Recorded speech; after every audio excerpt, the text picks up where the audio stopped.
9 महीने पहले जिस युवती की हत्या के आरोप में पुलिस ने 2 लोगों को गिरफ्तार कर जेल भेज दिया था, वो युवती वापस लौट आई है। जी हाँ, उसकी हत्या नहीं हुई, जिसके बाद झूठी पहचान व गलत सूचना देने पर किशोरी के माता पिता के खिलाफ संबंधित धाराओं में मुकदमा दर्ज कर पुलिस आगे की कार्रवाई में जुट गई है। मामला उत्तर प्रदेश के भदोही जिले के गोपीगंज का है, जहां 9 महीने पहले एक किशोरी की हत्या का मामला सामने आया था, जिसमें किशोरी के पिता ने थाने में गुमशुदगी की रिपोर्ट दर्ज कराई थी और 27 मई को सोवरी गांव के कुएं में एक शव बरामद किया गया था, जिसे किशोरी के पिता ने अपनी पुत्री बताया था और 2 लोगों के खिलाफ नामजद तहरीर गोपीगंज थाने में दी थी, जिस पर पुलिस मुकदमा कर आरोपी को गिरफ्तार कर जेल भेज और मामले को संदिग्ध दिखाई देने पर छानबीन कर रही थी कि करीब 9 महीने बाद किशोरी नोएडा से बरामद कर ली गई है। ये जानकारी आज प्रेस कॉन्फ्रेंस में पुलिस अधीक्षक भदोही डॉक्टर अनिल कुमार ने देते हुए बताया कि किशोरी को बरामद कर लिया गया है।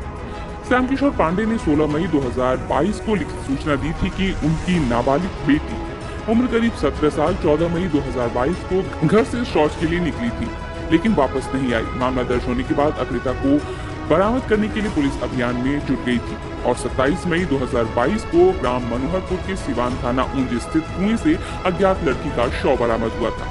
बरामद शव को अपहृता के परिवार वालों ने शिनाख्त करते हुए अपनी बेटी बताया था।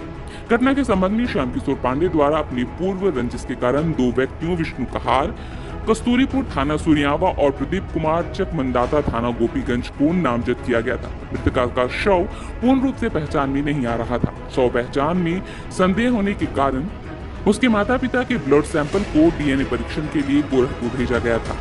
इस बीच लड़की नोएडा से बरामद कर ली गई है। लड़की की बरामदगी हुई है, कहाँ कहाँ वो लड़की रही और इसमें अब किस तरह के कदम उठाए जाएंगे?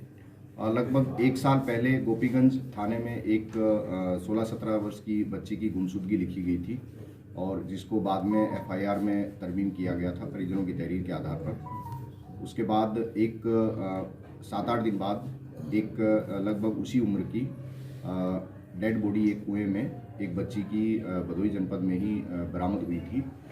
जो गुमशुदा बच्ची थी उसके परिजन, माता पिता और अन्य परिजनों ने उसकी पहचान अपनी बेटी के रूप में की थी और उसके आधार पर उन्होंने नामजद तहरीर देते हुए मुकदमा पंजीकृत हत्या का और अपहरण का 2 लोगों पे दर्ज कराया था।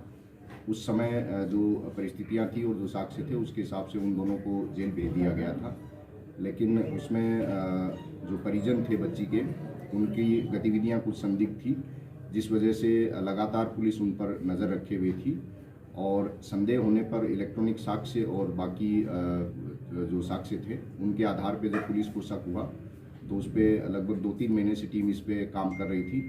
बाद में जानकारी मिली कि ये जो बच्ची जो गुमशुदा हुई थी और जिसकी हत्या का दावा किया जा रहा था वो सकुशल नोएडा में किसी व्यक्ति के साथ रह रही है और उसके माता पिता और परिजनों को इस बात की काफ़ी समय से जानकारी है। इस आधार पे पुलिस ने बच्ची को सकुशल बरामद कर लिया है। बच्ची का मेडिकल करा के और मजिस्ट्रेट के सामने उसके 164 का बयान कराया जाएगा।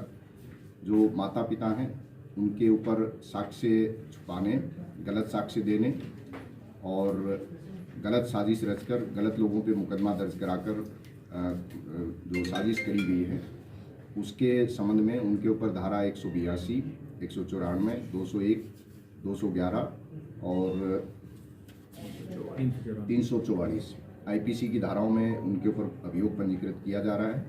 इस संबंध में आगे की विधिक कार्रवाई की जा रही है।